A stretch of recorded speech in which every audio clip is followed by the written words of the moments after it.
కార్తీక మాసంలో కుటుంబ సభ్యులతో సామాజిక వర్గాల వారిగా వనభోజనాలకు వెళ్లడం ఎప్పటి నుంచో వస్తున్న ఆచారం. ఉసిరి చెట్టు కింద కూర్చొని భోజనం చేయడం ఒక పవిత్ర కార్యంగా భావిస్తారు. ఉసిరి చెట్టుకు ఉన్న మరో పేరు ధాత్రి, లక్ష్మీ స్వరూపంగా భావిస్తారు దాన్ని. అందుకే శివకేశులకు ప్రీతికరమైన కార్తీక మాసంలో ఉసిరి చెట్టు కింద మహావిష్ణువును పూజించి కుటుంబ సమేతంగా భోజనం చేస్తే అశ్వమేధ యాగం చేసినంత ఫలితం దక్కుతుందని పండితులు అంటారు. అయితే ప్రస్తుతం ఆధునిక యుగంలో కేవలం గ్రామాల్లో మాత్రమే ఇలా వనభోజనాలు వెళ్లే పరిస్థితులు ఉన్నాయి. గ్రామాల్లో చెట్లలోకి వెళ్తున్నామని కూడా చెప్పుకుంటుంటారు. ఊరంతా కూడా ఒకే రోజు వనభోజనాలు వెళ్లే సంప్రదాయాలు ఉన్నాయి. కానీ హైదరాబాద్ లాంటి మహానగరంలో ఉండే వారికి కూడా వనభోజనాలు వెళ్ళాలని ఉంటుంది. కానీ ఎటు చూసినా ఇక్కడంతా కాంక్రీట్ జంగల్. ఇంకా వనం ఎక్కడుంది వనభోజనాలకు వెళ్లేందుకు? అయితే కాస్త సిటీ బయటికి వెళ్తే మాత్రమే కొన్ని ప్రదేశాలు వనభోజనాలకు అనువుగా ఉన్నాయి. గ్రామాల్లో ఉండేవారు ఒక 2 కిలోమీటర్లు ఊరి పొలిమేర దాటితే చెట్ల కింద భోజనాలు చేస్తారు.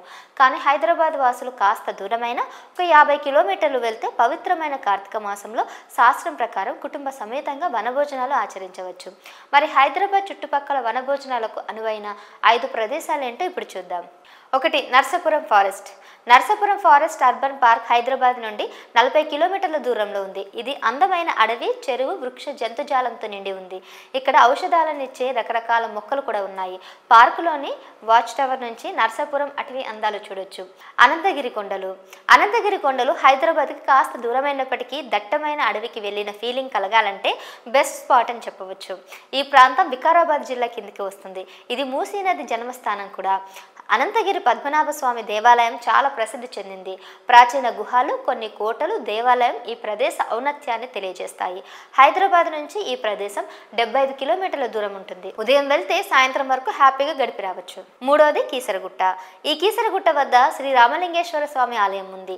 దీన్నే కేసరగిరి క్షేత్రం అని కూడా పిలుస్తారు. తెలంగాణలోని అతి పురాతనమైన ఆలయాల్లో ఇది ఒకటి. హైదరాబాద్ నుంచి కేవలం 35 కిలోమీటర్ల దూరంలోనే ఉంది. ఇక్కడ ఉంటే పచ్చదనం చాలా ఆహ్లాదకరంగా ఉంటుంది. కుటుంబ సమేతంగా వనభోజనాలకు ఇది ఎంతో అనువైన ప్రాంతం. 4. వనస్థలి హిల్స్. సిటీలోనే ఉండే వారికి వనభోజనాలకు ది బెస్ట్ స్పాట్ అంటే మాత్రం వనస్థలి హిల్స్ అని చెప్పొచ్చు.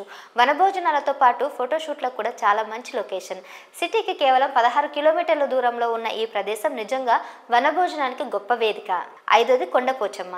సాంప్రదాయ వనభోజనం ఏర్పాటు చేయడానికి కొండపోచమ్మ కూడా ఉత్తమమైన ప్రదేశాలలో ఒకటి.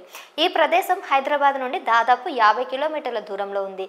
లేదు అంతంత దూరం వెళ్ళలేము అనుకుంటే సిటీలో కొన్ని రిసార్ట్లు కూడా కార్తీక వనభోజనం నిర్వహిస్తున్నాయి. కవాడగూడలోని ఇంద్ర పార్క్, హైటెక్ సిటీలోని శిల్పారామం, బహదూర్పూర్లోని నెహ్రూ జుహాలజికల్ పార్క్, నెక్లెస్ రోడ్లోని సంజీవయ్య పార్క్తో సహా కొన్ని పార్కులు వనభోజనాలకు అనుకూలంగా ఉంటాయి. మరి ఇంకెందుకు ఆలస్యం? పల్లెలకు వెళ్ళలేక సిటీ లైఫ్తో విసిగిపోయిన వారంతా ఒకరోజు సరదాగా సంప్రదాయాలను గౌరవిస్తూ వనభోజనాలకు వెళ్ళిరండి.